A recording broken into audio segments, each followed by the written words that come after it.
जय माता दी। राधे राधे। आइए सुनते हैं चौथ माता की यह कहानी। चौथ माता की पौराणिक कथा। एक सेठ सेठानी थे। उनके एक बेटा और बहू थे। बहू सबको भोजन करा के फिर स्वयं भोजन करती। एक पड़ोसन ऐसी भी थी जो रोज़ पूछती कि बहू आज क्या बनाया खाया है। बहू कहती ठंडो बासी। एक दिन उसके पति ने ऐसा सुनकर विचार किया कि आज तो पकवान बनाए जाएं, फिर देखें कि मेरी पत्नी क्या कहती है। उसने तरह तरह के पकवान बनवाए और घर के सभी लोगों ने एक साथ बैठकर भोजन किया। आज भी पड़ोसन ने पूछा तो बहू ने कहा ठंडो बासी। सेठ के लड़के ने सोचा हो ना हो कोई बात अवश्य है जिससे कि मेरी पत्नी ऐसा कहती है। उसने पत्नी से पूछा तुम रोज ठंडो बासी खाया ऐसा क्यों कहती हो, जबकि आज हम सब ने एक साथ बैठकर कई तरह के पकवान खाए।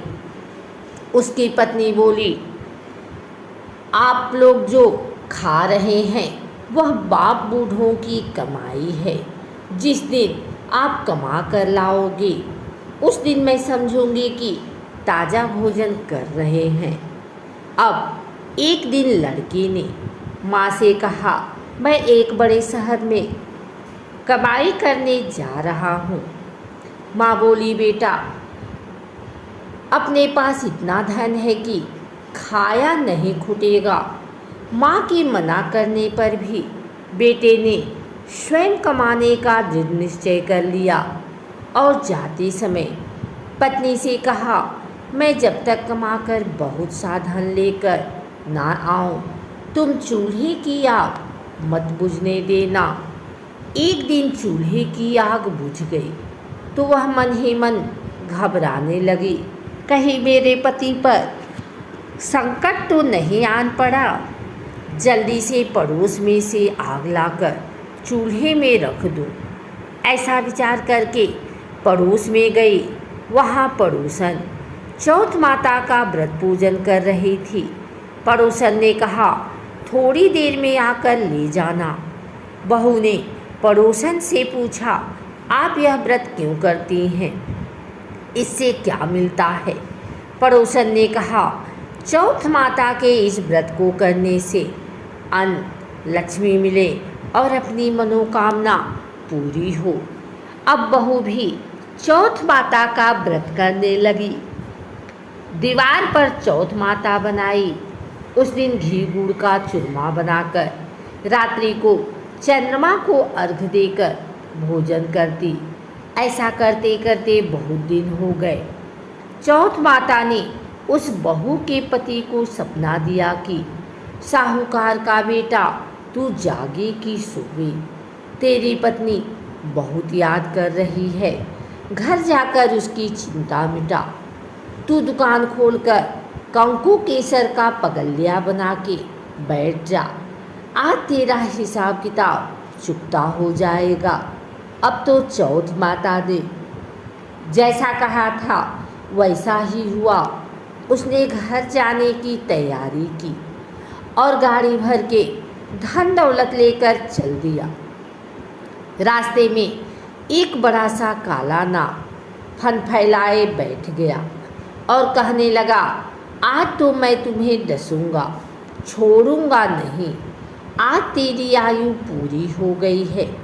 सेठ के लड़के से कहा आज चौथ माता ने मुझे सपना दिया तो मैं पत्नी से मिलने घर जा रहा हूँ।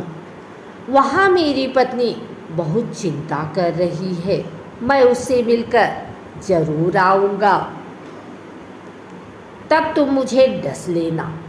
नाग ने कहा तुम शपथ पूर्वक कहकर जाओ तो मैं तुम्हें जाने दूंगा, परंतु लौटकर नहीं आए तो तुम्हारे घर आकर मैं तुम्हें डस लूँगा।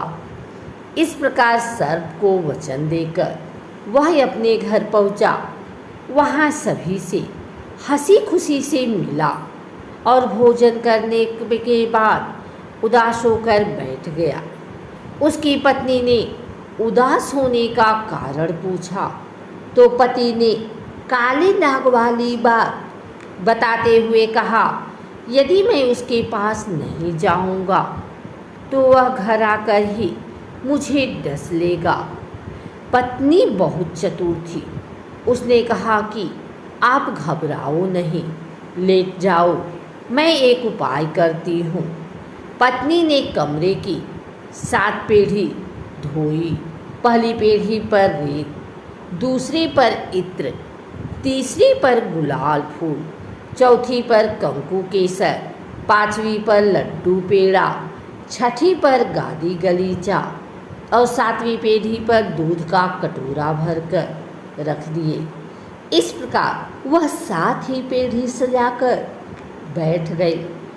आधी रात होते ही नाग आकर पीढ़ी चढ़ने लगा। पहली पीढ़ी पर रेत में लौट गया और कहने लगा कि सेठ की बहू ने आराम तो बहुत दिया, पर वचनों से बदकर आया हूँ सो डसूंगा अवश्य ही। इसी प्रकार 7 पीढ़ियों पर नाग आराम करता हुआ और कहता हुआ कि डसूंगा जरूर। कमरे में जाने ही वाला था कि चौथ माता ने विचार किया कि मैं इसे नहीं बचाऊंगी तो संसार में धर्म कर्म और व्रत पूजन को कौन मानेगा। अब तो गणेश जी, चंद्रमा जी और चौथ माता ने उसे बचाने का विचार किया।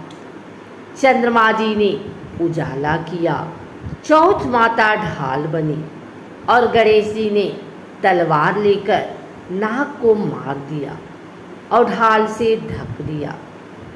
अब बहू भी थकी हारी सो गई। दिन उगा तो लोग बेटे से मिलने आए, परंतु बेटा बहू तो उठे ही नहीं थे। बहुत देर हो गई तो माँ उन्हें उठाने गई। माँ ने 7 पीढ़ियों पर जो कुछ देखा तो बहुत घबराई और बेटा बहू को आवाज़ लगाई। बेटा बहू उठे तो देखा कि एक ढाल तलवार वहाँ पड़ी है। अब ढाल उठाई तो वही काला नाग मरा हुआ पड़ा है। बेटा बहू ने सोचा कि आज तो धर्म कर्म ही आड़े आए, जो भगवान गणेश जी और चौथ माता ने अपनी रक्षा की। हे चौथ माता, आपने जैसे सेठ के बेटे बहू की रक्षा की, वैसी सबकी रक्षा कीजो। बोलो चौथ माता की जय।